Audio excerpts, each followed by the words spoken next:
review for you. Pretty simple. Now we're going to go into something called logarithms. And logarithms we usually think of as the inverse operation of exponents.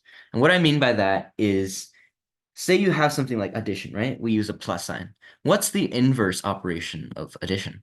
Well, that's the minus sign, right? Subtraction. Same with multiplication. What's the inverse? That should be division. And so if I asked you, what's the inverse operation of exponents? Well, the answer would be logarithms. And the way this works, we can see this in this example right here. When I say take the logarithm of a number, I'm basically asking you, how many times do I have to multiply this 2 by itself to get 8, right? And so this x is what I'm trying to find. I'm asking myself, what should x be so that 2 to the power of x equals 8? And I can represent that by saying log base 2. This 2 is slightly lower than the 8, so we call that the base. And then 8 is the number that we're trying to find.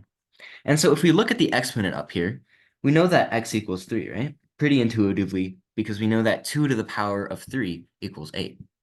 Same here. The answer to this is 3, because we're basically asking, how many times should I multiply 2 by itself so that I can get 8? And the answer would be 3. 2 times 2 times 2 is 8. So here's a more general example of it. A to the power of b equals c. I can rewrite that as log base a. Remember, the base is the lower number. Log base a c is equal to b. So it doesn't matter what number b equals. B could be equal to 2. A, for example, could be equal to 3. And c, we would put 9. Then these numbers here would be log 3, 9, 2, right? And it just replaces them. So that's how you convert from exponents to logarithms. All right. So here I have some practice problems. And again, I'll write the formula here for you, and you can get started trying to solve these problems.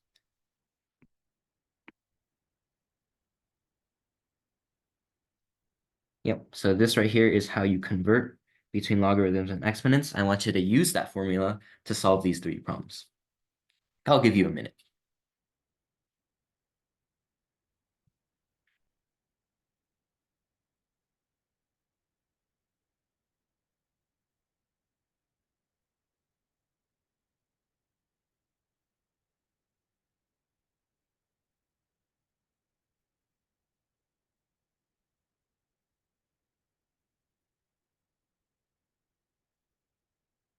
Okay. If you're not done, you can keep working, but I'm going to start on this first one. So the question asks 5 to the power of x equals 25. Write it as a logarithm. All right. So using this formula, what's a? Well, a right here would be 5, right? So I would put that on the base. What's b? Well, b is x here. And so I'll put that here, and 25 is c. And so now I have a much simpler way of finding x, right? I've basically isolated x so that it's on one side and there's no other numbers with x. Over here, if I wanted to try to solve for x, I would have to do some maneuvering and eventually I would get to here. But here I've isolated x. And so we can actually solve this now. How many times do we have to multiply 5 by itself to get to 25? Well, the answer would be 2. So x equals 2. And the reason why is because 5 squared equals 25. Or in other words, 5 times 5 is equal to 25. All right, there we go. The second one, remember what I said about fractional exponents? So here we have a fraction. How do we do this? Well, we actually do it the exact same way. So what's a, or what's our base? That's 1/2. What's c? That's 16. And x is our b. And so now we've isolated x and we can solve for x. So here we get that x equals 8. And if you did the math, 1/2 to the power of 8 would equal 16. Or sorry, not 8. 1/2 to the power of 1/8. There you go. And usually, actually, with logarithms, you don't usually do them in your head. So that's just a side note. Your calculator always has a function. It's usually either ln or log, and it'll let you do these problems without having to do it in your head or anything. Because as you'll see today, it'll get pretty complicated. Okay, so this last one, write log base 5, 125 as an exponent. So now right now we're going backwards, right? So same reason, our 5 is our base and our 5 is our a. We don't know x. We're basically trying to find x. And 125 is our b. So there we go. That's the same thing. This log and this exponent are the exact same, written in just different forms. All right. So I want you guys to take about half a minute to just solve these logarithms.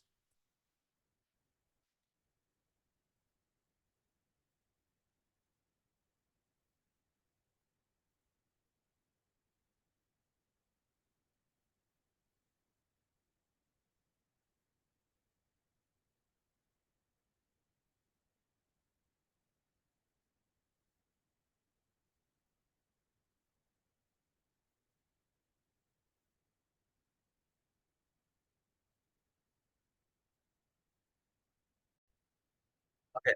So let's do them. Log base 4 of 16 is what? Well, we're basically asking ourselves, how many times do we have to multiply 4 by itself to get 16? Well, pretty simple. That would be 2. And the reason why is because 4 to the second power is 16. So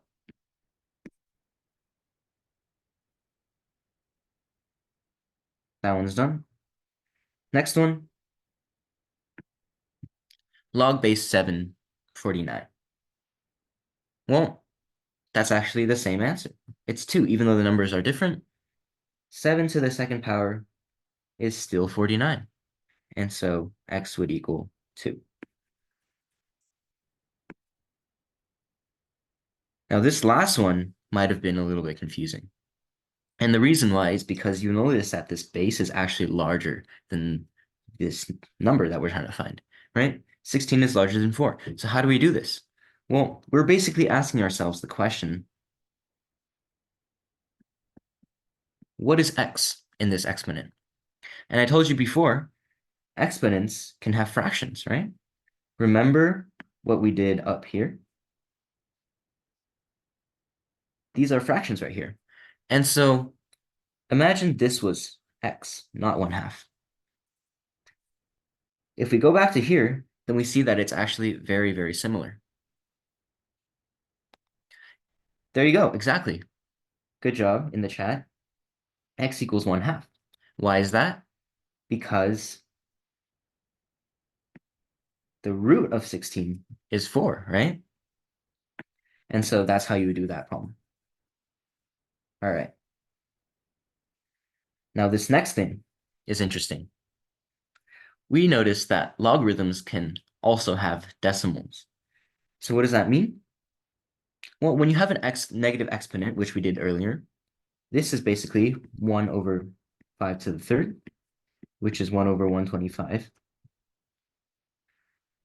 And you reverse it, then we actually get a negative answer, right? So these two are the same things, right? They're conversions of each other, but you'll notice that the answer to this logarithm is actually a negative number, and that's completely accepted in the math world.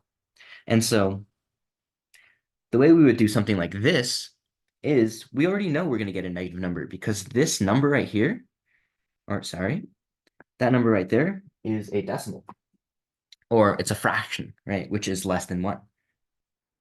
And so how do we do that? Well, we ask ourselves the question, what is x in this scenario? And we get that x equals -4. Why? Because 2 to the -4th power is 1 over 16, right? There we go. And so that's my little proof that logarithms can also be decimals. And that'll be very, very important when we're learning the exponential decay specifically. All right. So if no one has any questions about that, we're going to move on to actual exponential growth. And while you guys think about that a bit, I'm going to erase these things so I don't run out of space on my page.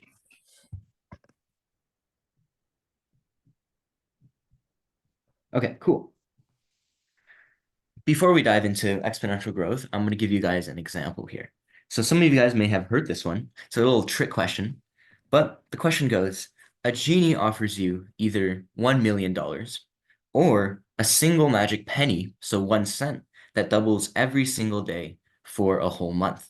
Or instead of a month, I'll put 30 days.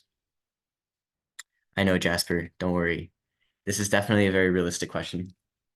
But let's imagine this could actually happen. So for 30 days, that 1 penny doubles. Which one would you choose? The $1 million or the magical penny? Give you guys a moment to think about that.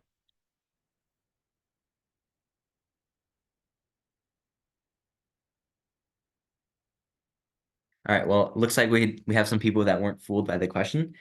So very obviously it's a trick question. But why is it a trick question?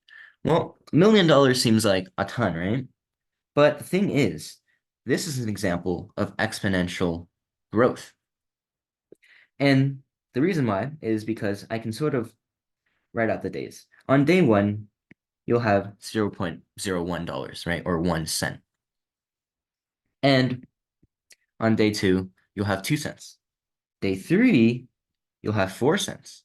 And on day 4, you'll have 8 cents. Now, I'm not going to bore you with all this math going down 30 days, but I'm just going to give you some numbers here that I've already found. On day 10, you're going to have $5.12. Not amazing, but it is a pretty big growth, right? We've already hit at least $1. And so let's jump ahead. On day 20, any guesses for how much we'll have? We'll actually have $5,242.88. Now that's a good amount, but it's still not a million. And it looks like we only have 10 more days to hit a million. So are we going to make it? Well, let's see. On the 25th day, we'll actually have, ooh, that is a big number, 167,000 and a bit more. No, we're slowly approaching it, but we only have 5 more days. And so on day 30, we actually end up with not 500,000, but 5 million in some sense. And so that's actually 5 times as much as our $1 million. So if on that day 1 you chose your $1 million, I'm sorry, but you made the wrong choice.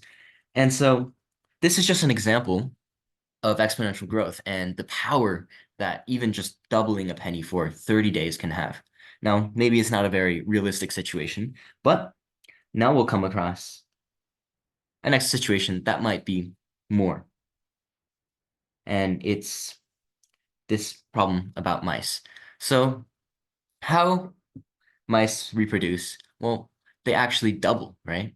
In a certain amount of days. And so we'll come back to this problem.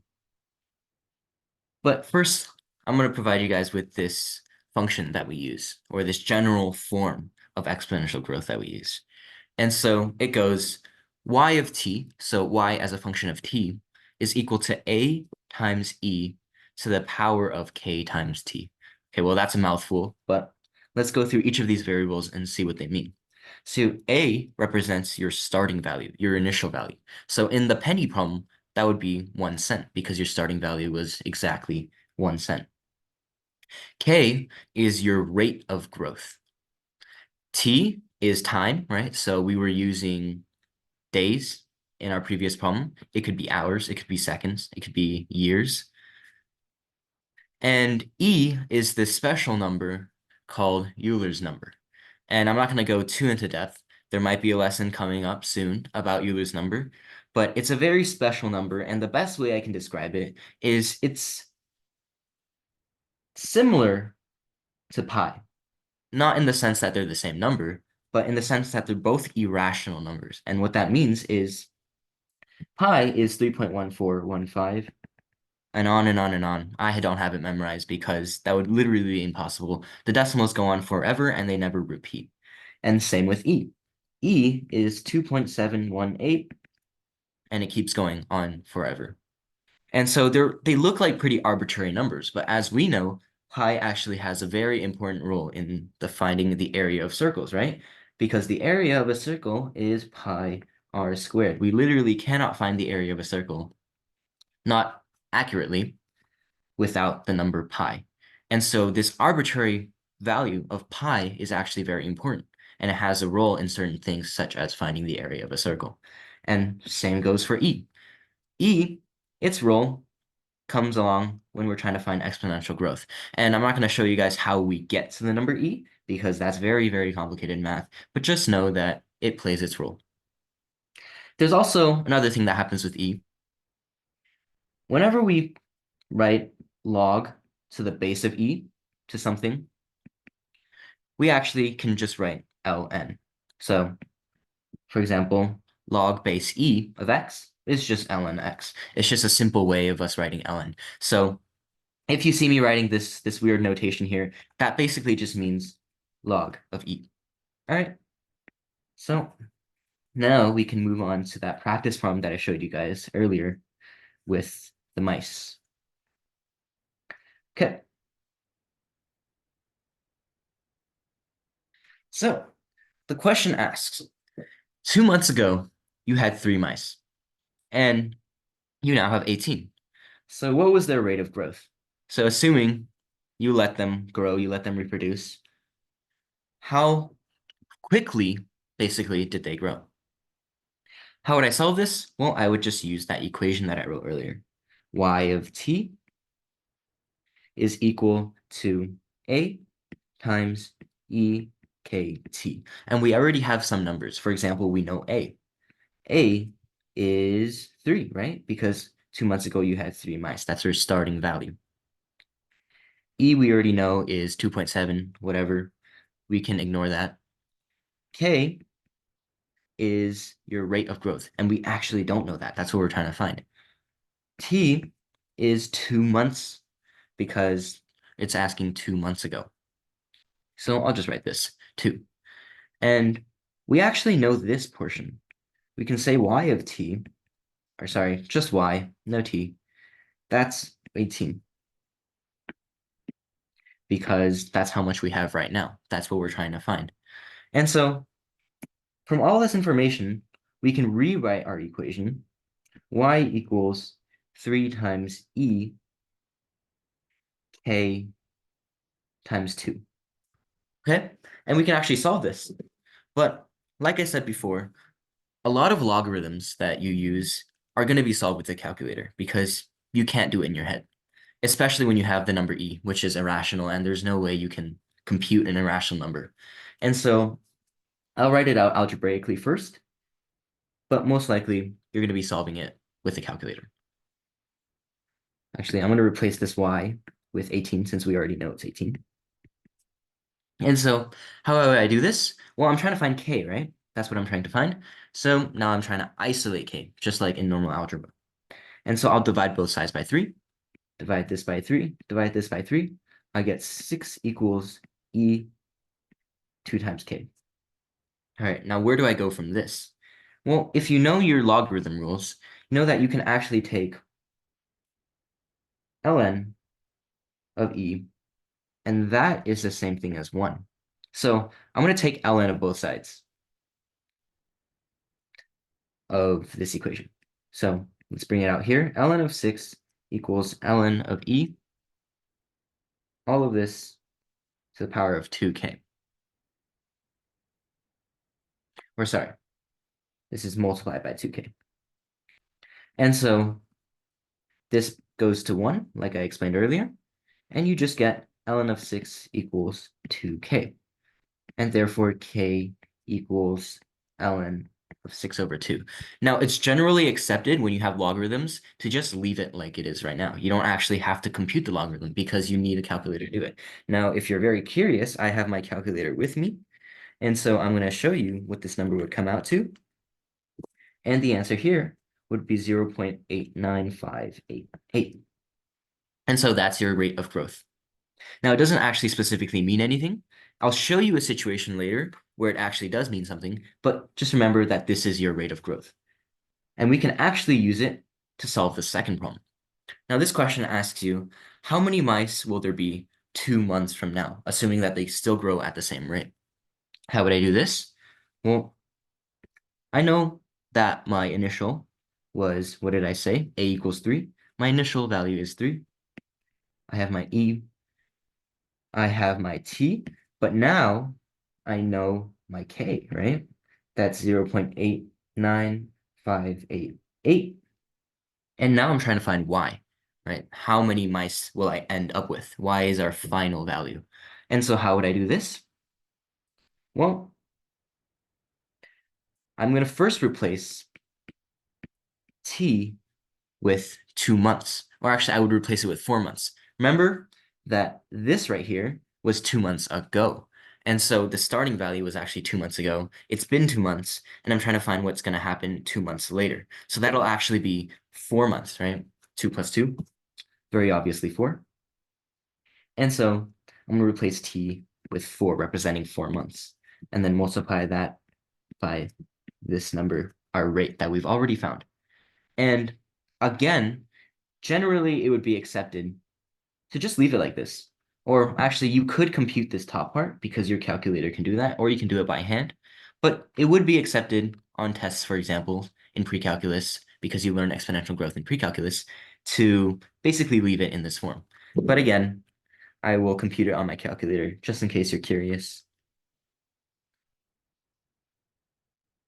And you get just about 108 mice in 2 months. Now, that's a lot of mice. I saw someone in the chat say, who wants that much mice? I completely agree. So this wouldn't be something I'm doing in real life.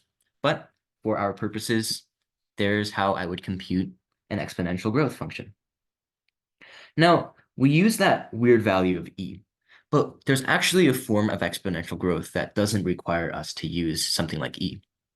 And that right there is this form, y equals a times b to the power of t. And to understand this better, we can go back to that penny problem, right?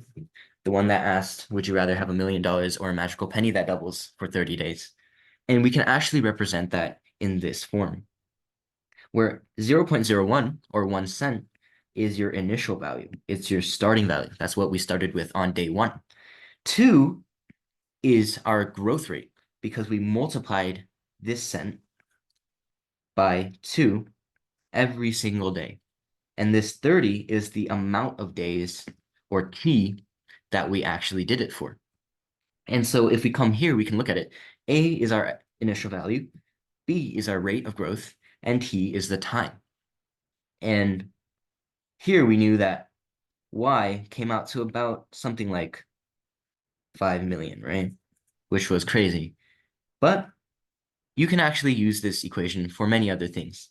And so I have another very, very realistic example that can definitely happen in the real world. So let's say you bought a magical jar that triples the amount of jelly beans that you put it in every single hour. All right, so if you put 3 jelly beans in, how much will there be in 2 days? So again, it triples the amount, not double, triple. So I want you guys to think about this, and I'll write that equation out for you. And I'm going to give you about a minute to try to think through this question. Go ahead.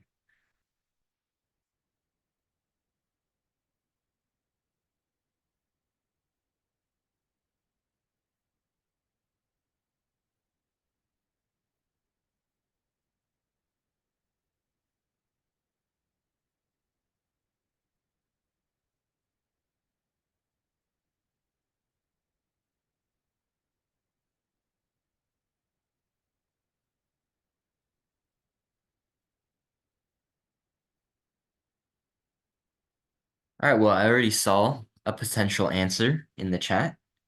I like how you added the units too. Let's see if it's correct. So we're trying to find y, right? That's our final value. So we can write that y down. A is our initial value. And so that would be 3 because we started with 3 jelly beans. And then our b, what's our b? Well, that's also 3 because we're tripling it. And then t is 2 because we're counting by 2. Actually, that's actually very false. That's my mistake. If we read the question a little bit carefully, we would see that it actually doubles every hour, not every day. And so this 2 would not be correct. Uh-oh, I accidentally deleted everything. It's okay, guys. Let's write it out. It would actually be 48 hours, like you said in the chat. So in order to do this, I'm going to use a calculator because I do not want to do 3 to the power of 48. And you come out with a very, very large number. And I'm actually going to write this in something called scientific notation because you cannot express this on the page. So basically, this is 2 followed by 23 zeros. Oh, sorry. I'm going to reload that. But that is a huge amount of jelly beans just by tripling it 48 times, right? So exponential growth happens very, very quickly. Even, let's just give an example. What happens on the first hour? Well, it actually only becomes 9. It's saying that I've run out of elements. I'm gonna erase some stuff here.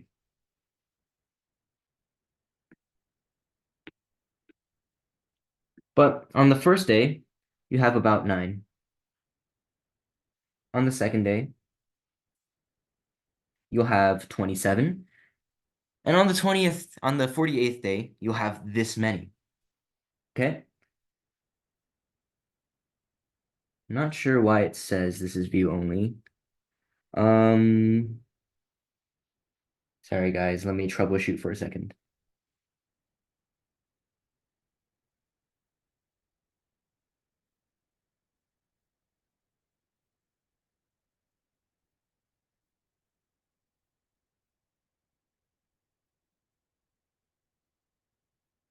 There we go. All right, should let me keep going now. So let's do the second problem. You remove all the jelly beans, and then your friend puts a certain amount in, but he doesn't tell you how much he puts in. All right, so he keeps it a little secret. After 8 hours, you come back to find 39,366 jelly beans spilling out. How many jelly beans did your friends put in? How do we solve this problem? All right, well, let's write down that equation again.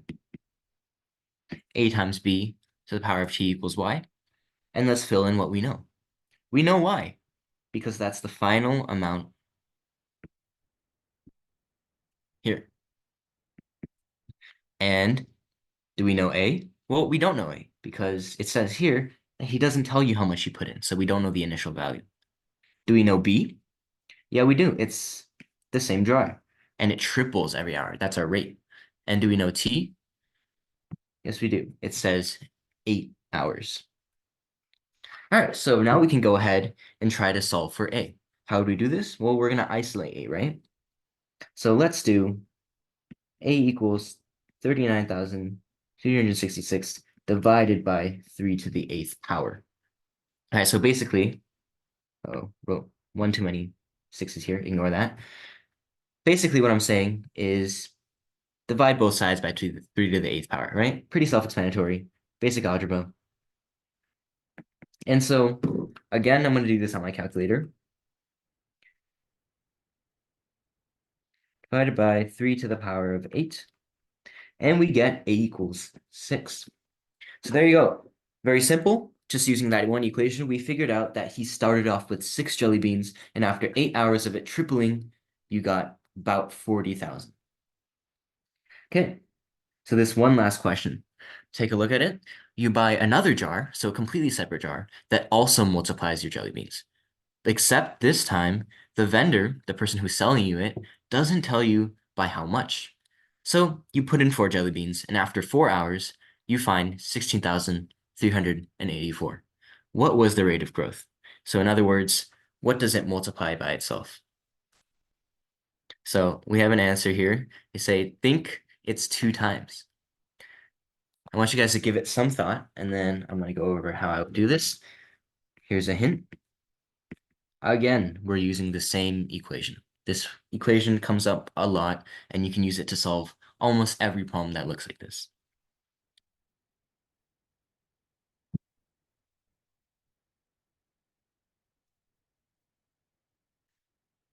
All right. So while you guys think, I'm going to start filling in what we know. Y is 16,384. That's what we ended up with. A is 4 because we put in 4 jelly beans. We don't know B. That's the rate that we're trying to find. And 4 is the time. Okay, so how do we solve this? Well, I already noticed here that I might have to use logarithms a bit, but we'll get to that. I'm going to divide both sides by 4. So I get this, which comes out to, I'm not that good at mental math, but looks like 4,096. And then now we're going to take the square root. Actually, sorry, you could do this with log, but I would prefer using the square root. Or not the square, the 4th root of 4,096. And most likely you'll be plugging this into your calculator. And coming out of it, I got, sorry, typed it in wrong. I got a nice clean number of 8. So what does that mean? Well, that was B, right? And B represents the rate of growth, or how much it multiplies by itself every time. And so, guys, I just lost my work.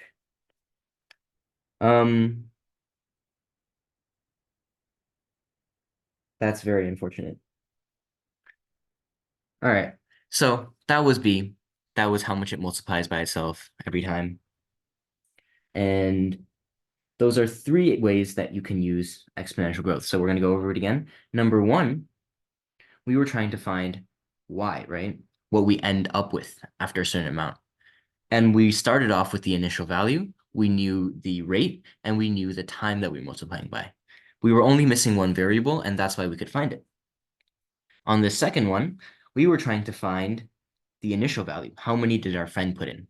And so we knew the final value, we knew the rate, and we knew the time. And so by that, we could find A. And over here, again, we were trying to find something different. We're trying to find the rate itself. But this time, we do know the final value, we do know the initial value, and we know the time. And so with one variable left, we can find what that number is. Okay, so let's move on. We're going to go into exponential decay. So what does that look like? Well, let's model this out.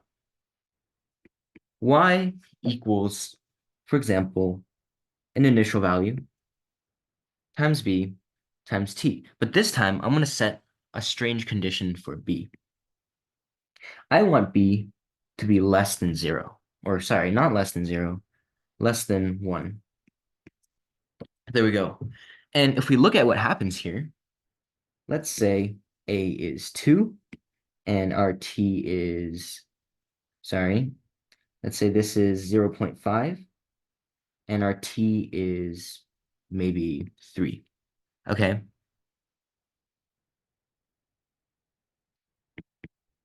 What would I get? Well, in the first hour, if this was 1, I would get 2 times 0.5. Very simple. And that's just 1. In the second hour, 2 times 0.5 squared, I would get 2 times 0.25. And so there, I would get 0.5. In the third hour, I would get 0.25 and then 0.125. Sorry, is this 5? Yeah. And so, and so this shows exponential decay. See, we're going backwards now, right? We're getting smaller and smaller, faster and faster. And so all we changed here was b is less than 1. And I actually showed you guys something earlier. This formula right here, y of t equals a times ekt. And I know I don't like the value e either because we don't really know what it means at this moment, but we can also model decay with this function here. I'm going to show you how.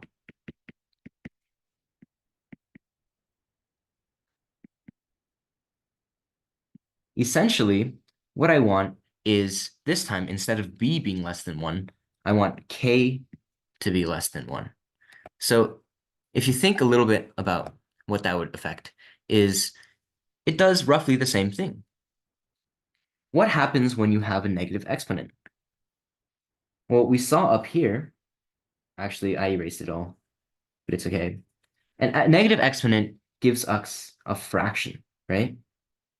And so here, if k is less than 1, for example, if k was equal to 0.5, then this equation here would be e to 0.5, which means e would now become a smaller number. And so just like what happened up here, you're now multiplying not by a number greater than 1, but you're multiplying by a number that's smaller than 1. And what happens when you multiply a small number that's smaller than 1? What are you actually doing? You're actually dividing, right? And the more you divide, the faster you divide, the smaller of a number that you get. And so that's right there is exponential decay. So I'm going to show you an example here.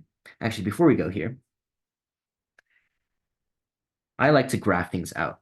So with this function, let's graph it out. So we have an x-axis here, and we have a y-axis here. And I'm going to show you what the exponential growth function looks like.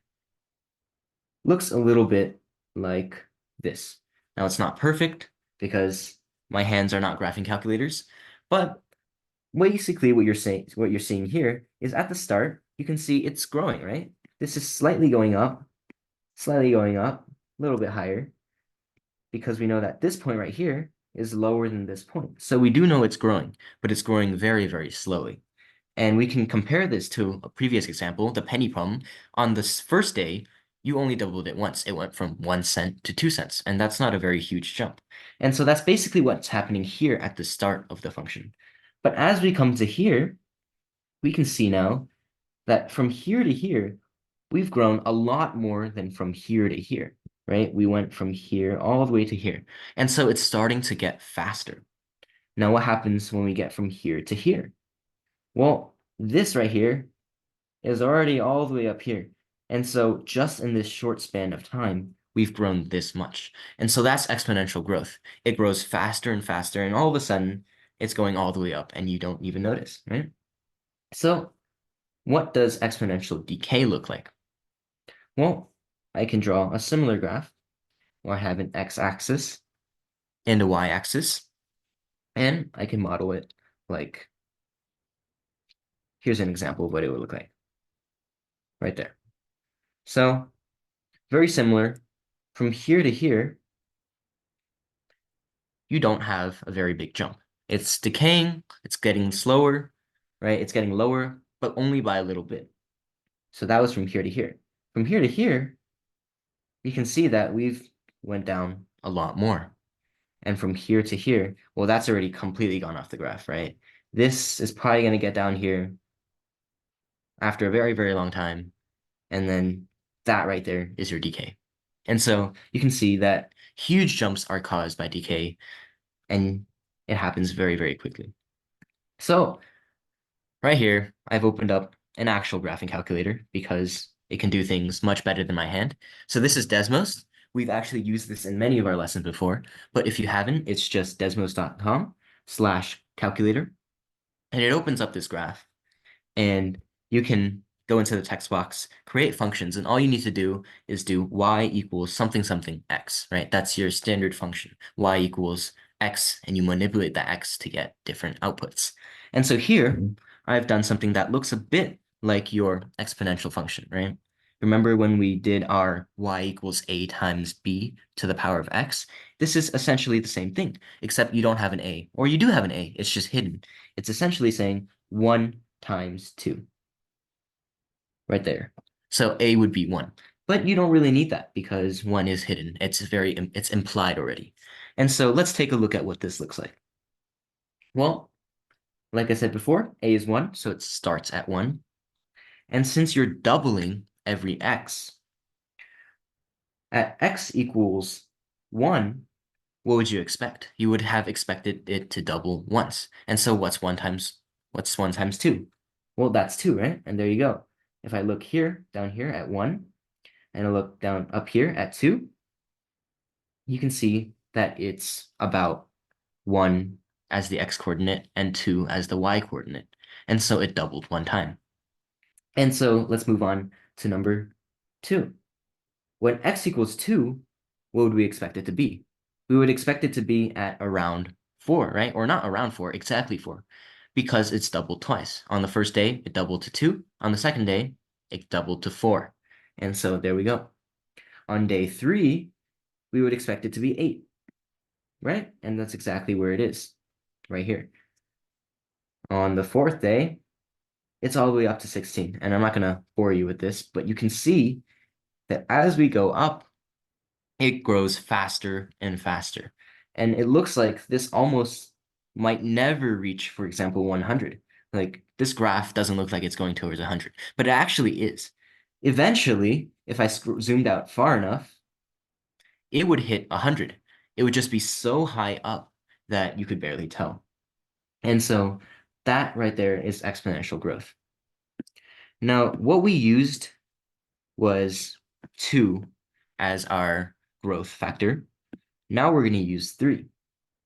And so our initial value is still 1, but on day 1, we expect it to have tripled, right? So on day 1, this value on the left is our x value, and the value on the right is the y value. I'm trying to get this perfectly. There you go. It shows 1, 3. On day 2, it triples again. And so what's 3 times 3 again? Well, that would be 9. And we can look right here that we're about to 9. And on day 3, I have to scroll all the way up to here because we're already at 27. And on day 4, well, that's 81. Day 5 is all the way up there.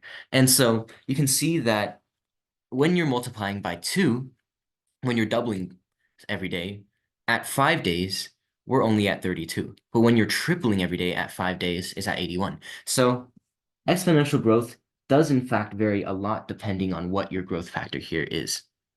All right. And so here I've done something a little bit different. It's the same exponential factor, but you'll see that it doesn't actually start at 1 anymore. It starts at 5. Right? So this is an example of our sort of initial value that I put, our A value, because our A is 5. And so the same thing happens. On the first day, that 5 triples, and so we should be at 15. And let's see. Yep, there we go. 115. And on the second day, well, you triple it again, so you should be at 45. And the graph shows you just that. And if we zoom out again, you'll see that it's doing it really, really quickly. Another thing you can do on Desmos that is pretty cool is you can set slider values. All right, so here we have our standard function here. And I'm going to set p equal to 1. You can, if we zoom in on here, we can see that 2 times p times x, to the power of p times x. And I'm basically manipulating p as I move this slider around. So if I let p equals 1, then it's just our constant function, right? it's a growth rate of doubling every single day. And so we get our normal function. On the first day, you're at 2. On the second day, you're at 4. We can actually change this p slider, and we can make it go up. And so you'll see as p goes up, this function is going to grow faster and faster. And so if p is 10, for example, now you are not, on your first day, you are not at 2 at all. You're all the way up there, right? But what I really think is really cool about this is it demonstrates what happens if your p-value goes under 1. Did you see that? It sort of shifts from exponential growth, I'm going to zoom out a bit, to exponential decay. So remember what I said before? When you have p-values that are under 0, you're now decaying because your value, you're multiplying by basically a number that's less than 1, right? Because if I zoom in here, 2 times negative 0.6, for example, is going to be a fractional number because 2 to the power of a negative number is 1 over that exponent. So it'd be 1 over 2 to the power of 0.6. And so now we're decaying instead of growing. And you'll see that at p equals 1, or p equals 0, we just have a straight line. Why is that? Because we're multiplying x by 0, so x doesn't matter anymore. So y just always equals 2. And then as p grows smaller, now you're decaying very, very, very quickly, right? If I zoom in here, you'll see that it slowly approaches y equals 0.